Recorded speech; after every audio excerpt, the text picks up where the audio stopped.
Hello my dear. तो आज का करंट अफेयर्स लेकर के मैं प्रेजेंट हूँ और आई होप कि इसमें सुपर कलेक्शन है, बहुत अच्छे कलेक्शंस हैं, वन लाइनर के रूप में है, 25 से 31 जनवरी तक का है। फर्स्ट क्वेश्चन है कि which Republic day was celebrated in 2025। अभी 2025 में कौन सा रिपब्लिक डे? तो भाई आपको याद रखना है 76, 77, 78, 79। Right answer is 76। और 76 जो इसमें हुआ है ये अभी रिपब्लिक डे मनाया गया है। तो आप इसको याद रखिएगा, स्वर्णिम भारत, विरासत और विकास की थीम के साथ इसको याद रखना, ये बहुत ही इंपॉर्टेंट है। 2025 में यही मनाया गया है, जहां पर सेना ने कर्तव्य पथ पर अपने कर्तव्य दिखाए और पहली बार तीनों सेनाओं का संयुक्त अभ्यास दिखाया गया है। तो आप इसको याद रखिए। दूसरा क्वेश्चन है, which is the first state of India to implement UCC recently. अभी किसने यूसीसी को रिसेंटली इम्प्लीमेंट किया है? तो यूके, एमपी, यूपी, नन। तो राइट आंसर है उत्तराखंड ने। उत्तराखंड ने अभी 27 जनवरी 2025 को समान नागरिक संहिता लागू करने वाला स्वतंत्र भारत का पहला राज्य। वैसे पहला जो राज्य है वो गोवा है, लेकिन वो स्वतंत्रता के पहले का है, स्वतंत्र राज्य का पहला है। जो हमारे संविधान के आर्टिकल 44 में ये बात बताई गई है कि सभी नागरिकों के लिए समान नागरिक अधिकार होने चाहिए। इस बात को यूके ने किया है। यूके की राजधानी जो है देहरादून है और यह 2 देशों के साथ अंतर्राष्ट्रीय सीमा, चीन और नेपाल के साथ, और 3 राज्यों के साथ अपनी बॉर्डर शेयर करता है, हिमाचल प्रदेश, हरियाणा एंड उत्तर प्रदेश। उत्तर प्रदेश से ही ये अलग होकर के एक भारत का 27वां राज्य बना था 9 नवंबर 2000 को। ठीक है। नेक्स्ट क्वेश्चन है, who inaugurated make in Odisha conclave 2025। अभी किसने मेक इन उड़ीसा कॉन्क्लेव 2025 को इनॉग्रेट किया? तो PM Modi, CM Yogi, Rajnath Singh, none. Right answer है पीएम मोदी जी ने। कहाँ पे किया है? तो उड़ीसा की कैपिटल भुवनेश्वर में किया है। इसका उद्देश्य क्या है? कि ओडिशा सरकार द्वारा आयोजित एक बिजनेस समिट है, जानते रहिए।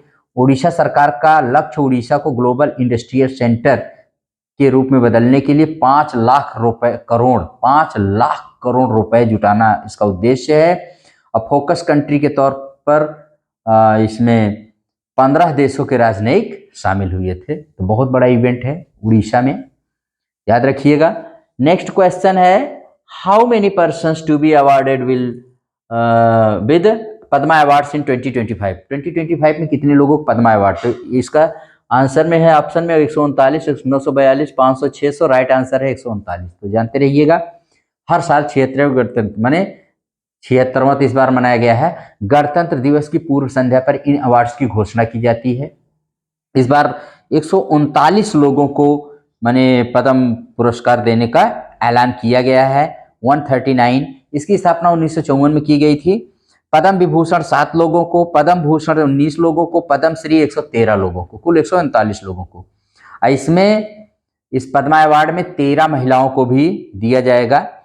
इसी के साथ और इनमें 10 विदेशी एनआरआई, पीआईओ, ओसीआई कैटेगरी के हैं, ये भी रिमेंबर रखिएगा।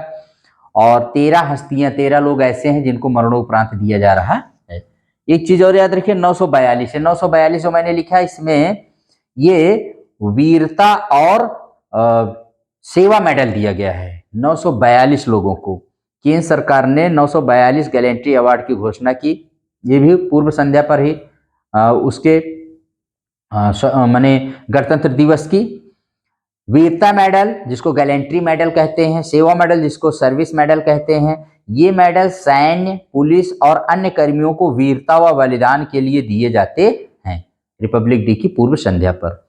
तो इसमें विशिष्ट सेवा हेतु राष्ट्रपति पदक 101 लोगों को, एमएसएमएम सराहनीय सेवा हेतु मेडल दिया गया 746 लोगों को, और गैलेंट्री मेडल दिया गया है 95 लोगों को, कुल 942 हो गया। वीरता पुरस्कार पाने वाले सबसे ज्यादा पुलिसकर्मी उत्तर प्रदेश से हैं और दूसरे नंबर पे जम्मू कश्मीर से 15 हैं।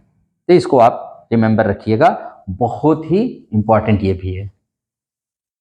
Where will be organise world book fair recently. अभी वर्ल्ड बुक फेयर विश्व पुस्तक मेला का आयोजन कहाँ किया जाएगा?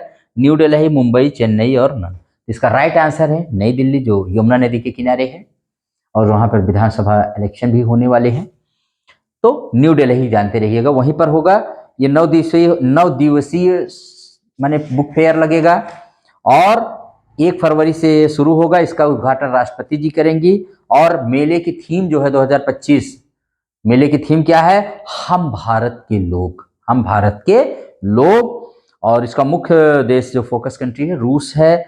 और मेले में 2000 प्रकाशक और 1000 वक्ता शामिल होंगे। ये था आज का MCQ। अब इस पर देख लेते हैं। उत्तराखंड में ही 38वें राष्ट्रीय खेलों का PM मोदी ने उद्घाटन किया। कहां पर? देहरादून के महाराणा प्रताप स्टेडियम में। 2022 में गुजरात में हुए थे, 2023 में ये माने खेल कहाँ हुए थे? नेशनल गेम्स गोवा में। तो याद रखिएगा 2022 में गुजरात में, 2023 में गोवा में और 2025 में कहाँ हो रहे हैं? ये हो रहे हैं आपके उत्तराखंड में। 35 खेलों के 47 कंपटीशन होंगे। 28 प्रदेश व अन्य कुल मिलाकर 38 टीमें भाग ले रही हैं। उत्तराखंड नेशनल गेम्स के सभी इवेंट्स को अपने ही राज्य में आयोजित करने वाला पहला राज्य बना है, ये भी याद रखिएगा। और उत्तराखंड ने 27 जनवरी 2025 को, मैंने बताया, UCC लागू करने वाला भारत स्वतंत्र भारत का पहला राज्य बन गया है। उसने ये भी कहा है उत्तराखंड ने कि अब हर साल 27 जनवरी को उत्तराखंड में समान नागरिकता दिवस के रूप में मनाया जाएगा। ठीक। चीन व भारत के बीच राजनयिक संबंधों की स्थापना की 75वीं वर्षगांठ पर हमारे देश के जो विदेश सचिव हैं वो चीन गए थे और वहां के उप मंत्री के साथ बैठक किया। और विदेश सचिव विक्रम मिश्री गए, चीनी विदेश मंत्री वांग वी के साथ बैठक हुई। उसमें कुछ महत्वपूर्ण निर्णय लिए गए, जानते रहिए। जैसे कैलाश मानसरोवर यात्रा, ये गर्मी में होगी, फिर से माने शुरू की जाएगी। भारत चीन के बीच डायरेक्ट फ्लाइट माने डायरेक्ट उड़ान भरी जाएगी, दिल्ली से आप बीजिंग जाइए या जहां से भी भारत सरकार दे। जल बंटवारे पर बनेगी सहमति। ये 3 निर्णय जानते रहिएगा। और ट्रेड डेफिसिट जो ज्यादा है उस पर भी चर्चा हो सकती है। ठीक है। और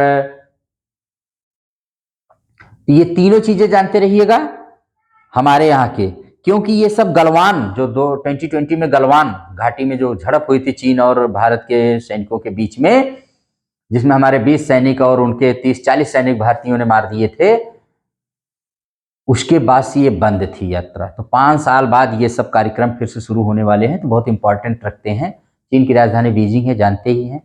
और चीन और भारत के बीच में जो रेखा पाई जाती है वो कौन सी है? मैकमोहन रेखा, उसको मानता नहीं है चीन।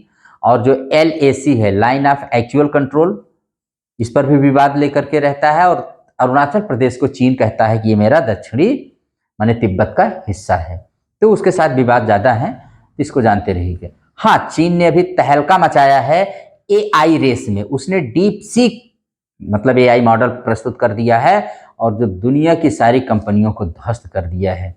जैसे आपको याद होगा कि एक स्पुतनिक जब 1957 में रूस ने पहला आर्टिफिशियल सैटेलाइट भेजा था आसमान में, अक्टूबर 1957 में। और उसके बाद फिर अमेरिका और रूस के बीच उसमें कोल्ड वॉर चरम पर पहुंच गया और फिर स्पेस रेस शुरू हो गई। वैसे ही चीन के डीप सीक ने ऐसा एक AI रेस शुरू कर दिया है, विश्व की तमाम टेक वर्ल्ड की जो कंपनियां हैं उनको लेकर के। थे AI रेस और स्पेस रेस तो चल ही रहा है, तब दोनों में चीन अपने आप को दिखाने की कोशिश कर रहा है। AI रेस में ये बहुत ही सस्ता है, बहुत ही यूजफुल है। डीप सीक बता रहे हैं ओपन AI के चैट GPT से और तमाम जो हैं जैसे गूगल के जेमिनी है, तो इन सब से तमाम जो हैं माने AI मॉडल हैं उनसे बहुत ज़्यादा सस्ता है डीप सीक। तो जानते रहे डीप सीक अभी चाइना की स्टार्टअप कंपनी है, इसने लॉन्च किया है इसको AI model. Very very important, जानते रहिए। और AI रेस अब दुनिया में शुरू हो गई और भारत ने कहा है कि 1 साल के अंदर भारत अपना खुद का AI मॉडल विकसित कर लेगा। ये भी जानते रहिए कि भारत ने, भाई सबको देख रहे हैं, यहाँ तक कि सऊदी अरब ने भी अपना रेयान नाम का AI मॉडल प्रस्तुत कर दिया है। तो भारत को भी लग रहा है कि अपना आर्टिफिशियल इंटेलिजेंस अब दिखाना चाहिए। तो बहुत इंपॉर्टेंट है, इसको भी जानते रहिएगा। उसके बाद है Shailesh Kumar, software company Zoho के CEO बने हैं। इनको याद रखिएगा, जोहो के फाउंडर और CEO ने अपना पद छोड़ दिया है। इसकी स्थापना 1996 में, इसका हेडक्वार्टर चेन्नई में है। जोहो क्या है, तो जोहो जानते रहिए। जोहो एक सॉफ्टवेयर डेवलपमेंट कंपनी है जो cloud based business applications and tools का एक सेट प्रोवाइड करती है। उसके बाद है इंडियन रेलवे ने 130 किलोमीटर पर आवर तक की ट्रेन गति को संभालने के लिए भारतीय रेलवे नेटवर्क के 23,000 किलोमीटर से अधिक ट्रैक को अपग्रेड कर लिया है। मतलब 23,000 किलोमीटर से ज्यादा ट्रैक पर हमारे इतना अच्छा बन गया है कि अब 130 किलोमीटर स्पीड से गाड़ियां चलेंगी। सक्षम ठाकुर, याद रखिएगा सक्षम ठाकुर कौन है, न्यूज में क्यों है। ये हिमाचल प्रदेश के 5 साल के सक्षम को मिला यंगेस्ट मैप जीनियस का खिताब। क्यों? सक्षम मात्र 5 से 10 सेकंड में गूगल मैप पर दुनिया के किसी भी देश को मैप पर सर्च कर लेता है, यानी दिखा देता है। कोई भी देश आप पूछिए, 5 से 10 सेकंड लेता है 5 साल का ये बच्चा हिमाचल प्रदेश का, और आपको वो दिखा देगा। सक्षम ठाकुर इतना सक्षम है ये, मैप के मामले में तो बहुत ही सक्षम है। और सक्षम का नाम OMG बुक ऑफ रिकॉर्ड में भी दर्ज किया गया है।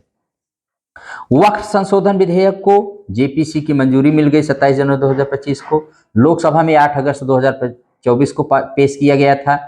विपक्ष के विरोध के बाद केंद्र सरकार ने भाजपा सांसद जगदम्बिका पाल के नेतृत्व में JPC बनाई थी, ज्वाइंट पार्लियामेंट कमेटी, और 44 संशोधनों पर चर्चा हुई। इसमें NDA सांसद के कुल 14 सुझावों को मंजूरी दी गई। उद्योग मंत्री पीयूष गोयल संयुक्त आयोग की 11वीं बैठक में शामिल हुए, कहां? ओमान के मस्कट में। और M Mohan liquid propulsion systems centre के नए डायरेक्टर बने हैं M Mohan. ISRO chief VR Narayanan ने इनकी नियुक्ति की पुष्टि की है। इसी पद पर V नारायणन थे, अब ये M मोहन आ गए क्योंकि इसरो के चीफ हो गए हैं वो। और उसके बाद है एक डॉक्टर KM चेरियन, बहुत मशहूर डॉक्टर थे जिनका हाल ही में निधन हो गया 82 वर्ष में। तो ये हार्ट स्पेशलिस्ट थे, इनका बेंगलुरु में निधन हुआ है, जिनके बारे में कुछ जान लीजिए। इन्होंने 50 साल पहले coronary artery bypass graft CABG surgery Bharat में शुरू की थी। याद रखिएगा, CABG माने coronary artery bypass graft surgery इन्होंने शुरू किया था। इन्होंने ब्रेन डेड मरीज के ऑर्गन डोनेशन से पहली हार्ट सर्जरी की थी। ब्रेन डेड मरीज के ऑर्गन डोनेशन से इन्होंने भारत में पहली बार किसी मरीज का हृदय, ब्रेन डेड मरीज वो मरीज होते हैं जो कि मेंटली मतलब उनके शरीर का काम नहीं करता है। ब्रेन डेड माने ब्रेन उनका काम नहीं करता है, दिमाग नहीं काम करता है, नाम मात्र के जीवित रहते हैं। तो ऐसे ब्रेन डेड मरीज को मतलब उनके दिमाग एकदम से एक तरह से उनको डिक्लेयर कर दिया जाता है कि ब्रेन डेड, ब्रेन ही काम करना बंद कर देता है, तो बस सांसें ही चलती रहती हैं नाम मात्र की। तो ऐसे मरीज को कभी कभार होता है कि उनके आर्गन लेकर के दूसरे में ट्रांसप्लांट कर दिया जाता है। तो ये ऐसा किए थे, ये भी ये पहली बार किए थे। और इन्होंने भारत में पहली बार किसी मरीज का हृदय फेफड़ा ट्रांसप्लांट करने की उपलब्धि हासिल की थी। 1990-1993 तक राष्ट्रपति के मानद सर्जन रहे हैं। 1991 में इनको पद्मश्री और 2005 में हार्वर्ड मेडिकल एक्सीलेंस अवार्ड इनको मिला था। तो याद रखिएगा डॉक्टर KM चेरियन बहुत मशहूर थे, मेडिसिन के फील्ड से ये संबंध रखते हैं। बुमराह भारतीय क्रिकेटर को 2024 का ICC test player of the year चुना गया है। बुमराह यह टाइटल पाने वाले भारत के पहले तेज गेंदबाज हैं। स्मृति मंधाना वीमेंस कैटेगरी में इनको तीसरी बार one day player of the year चुना गया है। ठीक है, 2018 में ही women's ODI cricketer of the year चुनी गई थी। अजमतुल्लाह पहली बार है कि कोई अफगानी player one day cricketer of the year बना है। अजमतुल्लाह को जानते रहिए, भी न्यूज में आ सकते हैं, अफगानिस्तान के एकमात्र प्लेयर है पहली बार। ओडिशा वॉरियर्स ने महिला हॉकी इंडिया लीग 2024-25 का पहला सीजन जीता है। इसके कहां पर ये फाइनल खेला गया था? रांची में, रांची के मरांग गोमके जयपाल सिंह हॉकी स्टेडियम में फाइनल मैच खेला गया। रांची के मरांग गोमके जयपाल सिंह हॉकी स्टेडियम, ये हॉकी स्टेडियम पूछा जा सकता है। किसको हराया इन्होंने? JSW सूरमा हॉकी क्लब को हरा के जीता है ओडिशा वॉरियर्स ने। इसरो ने 29 जनवरी को श्रीहरिकोटा से अपना 100वां मिशन लॉन्च किया। और इसरो ने नेविगेशन सैटेलाइट NVS-02 किया लॉन्च, जिसे जियो सिंक्रोनिस ट्रांसफर ऑर्बिट में किया गया स्थापित। कौन से रॉकेट से? तो रॉकेट का नाम है GSLV F-15 से। इसरो का यह 100वां मिशन था। यह सैटेलाइट नेविगेशन सिस्टम का हिस्सा है जो भारत में GPS जैसी नेविगेशन सुविधा को बढ़ाने के लिए डिजाइन किया गया है। नेविगेशन के क्षेत्र में यह सिस्टम कश्मीर से कन्याकुमारी, गुजरात से अरुणाचल प्रदेश तक का हिस्सा कवर करेगा। साथ ही कोस्टल लाइन से 1500 किलोमीटर दूरी तक की भी और दूरी जो 1500 किलोमीटर की है उसको भी ये कवर करेगा। इससे हवाई जहाज, हवाई, समुद्री, सड़क यात्रा के लिए बेहतर नेविगेशन हेल्प मिलेगी। 8वां अंतर्राष्ट्रीय सरस्वती महोत्सव 7 दिवसीय 29 से 4 फरवरी। ये कहाँ चल रहा है? हरियाणा में चल रहा है, याद रखिएगा। ये हरियाणा के आद बद्री से इसकी शुरुआत हुई है, पिहोवा में इसका समापन होगा। गीता महोत्सव की तर्ज पर इसको मनाया, जैसे गीता महोत्सव हर साल वहीं हरियाणा के कुरुक्षेत्र में होता है। इसका पार्टनर स्टेट राजस्थान है। शुरुआत 2016 में मनोहर लाल खट्टर ने किया था 2018 से यह अंतर्राष्ट्रीय स्तर पर मनाने की घोषणा हुई। 2016 शुरुआत हुआ, 2018 से अंतर्राष्ट्रीय स्तर पर मनाया जाता है हर साल। और हरियाणा के जो चीफ मिनिस्टर हैं नायब सिंह सैनी हैं। अलेक्जेंडर लुकाशेंको ये 7वीं बार बेलारूस के राष्ट्रपति बने हैं। 1994 से ये इसी पद पर हैं, याद रखिएगा। राष्ट्रपति का कार्यकाल यहाँ 5 वर्ष होता है। मिलोस वुसेविक सर्बिया के प्रधानमंत्री हैं, जिन्होंने खुद पर इनके ऊपर भ्रष्टाचार का आरोप लगा तो इन्होंने अपने पद से इस्तीफा दे दिया है। और भारत सरकार ने 7 सालों में 34,300 करोड़ रुपए से के खर्च के साथ नेशनल क्रिटिकल मिनरल मिशन को मंजूरी दी। 34,300 करोड़ रुपए से NCMM national critical minerals mission को। खान मंत्रालय ने 30 क्रिटिकल मिनरल्स की पहचान किया है, 2023 में किया था इसको, याद रखिएगा। वह खनिज जो राष्ट्रीय और आर्थिक महत्व के लिए बहुत महत्वपूर्ण होते हैं उनको हम कहते हैं क्रिटिकल मिनरल्स कहलाते हैं। इनकी संख्या कितनी है? 30 है अपने यहाँ जो पहचान की गई है, और इसके मिशन को मंजूरी दी गई। इनका बहुत उपयोग होता है, जानते रहिएगा।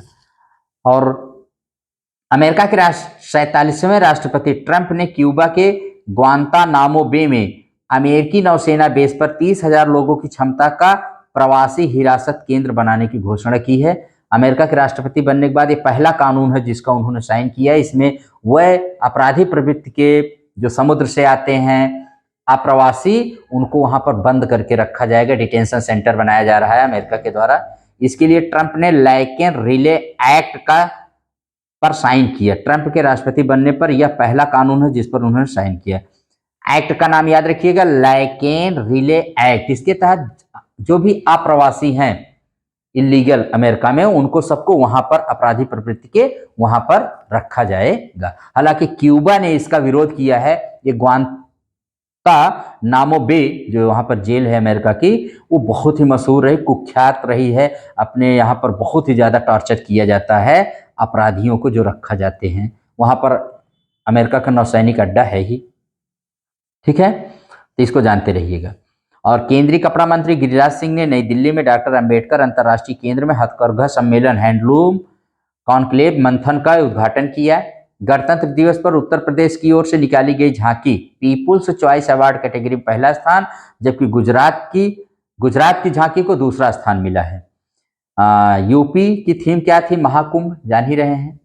और गुजरात ने वडनगर थीम दिखाई थी जहां पर मोदी जी का जन्म हुआ था। और हिसासी ताक्यूची ये कौन है? ये मारुति सुजुकी के फिर से CEO और MD बनाए गए हैं। अमेलिया केर ये न्यूजीलैंड की ICC women's cricketer of year 2024 चुनी गई हैं। नाइजर अफ्रीका का पहला देश है जो आंकोसेरसियासिस, एक जो त्वचा और अंधेपन की बीमारी होती है उससे मुक्ति पाने वाला, उसको खत्म करने वाला अफ्रीका का पहला देश बन गया है नाइजर। याद रखना, आंकोसेरियासिस को रिवर ब्लाइंडनेस भी कहते हैं। और ये विश्व में ट्रैकोमा के बाद अंधेपन का दूसरा सबसे बड़ा कारण है। ये कैसे होता है तो ये जान लीजिए। अफ्रीकन, यमन के ग्रामीण क्षेत्रों में और लैटिन अमेरिका में भी कुछ क्षेत्रों में पाया जाता है, माने ये फैला हुआ है। और WHO ने इसके लिए बधाई दिया है, इसको माने नाइजर को। और it is transmitted to humans. Humans में कैसे आती थी, एक काली मक्खी होती है, उसको काटने से ये हो जाती है। और primarily found in riverine area, जहां नदी का क्षेत्र होता रहता है वहीं पर ये फैलती है। तो याद रखिए, बीमारी बहुत मशहूर है, ऑन्कोसेरसियासिस। ऑन्कोसेरसियासिस त्वचा और अंधेपन से संबंधित एक बीमारी है। और केंद्र सरकार ने 3027.86 करोड़ रुपए की राज्य आपदा न्यूनीकरण परियोजनाओं को भी मंजूरी दी है, याद रखिएगा। गोवा के मुख्यमंत्री प्रमोद सावंत ने पणजी में 10वें भारत के विज्ञान फिल्म महोत्सव का उद्घाटन किया, जिसकी थीम है इस बार हरित क्रांति। यह भारतीय हरित क्रांति के जनक डॉक्टर MS स्वामीनाथन को एक प्रकार से क्या है, श्रद्धांजलि है। भारत के 2 शहर, मध्य प्रदेश का इंदौर और राजस्थान के उदयपुर को आर्द्र भूमि पर रामसर कन्वेंशन के तहत वेटलैंड सिटी प्रमाणन के रूप में मान्यता दी गई है।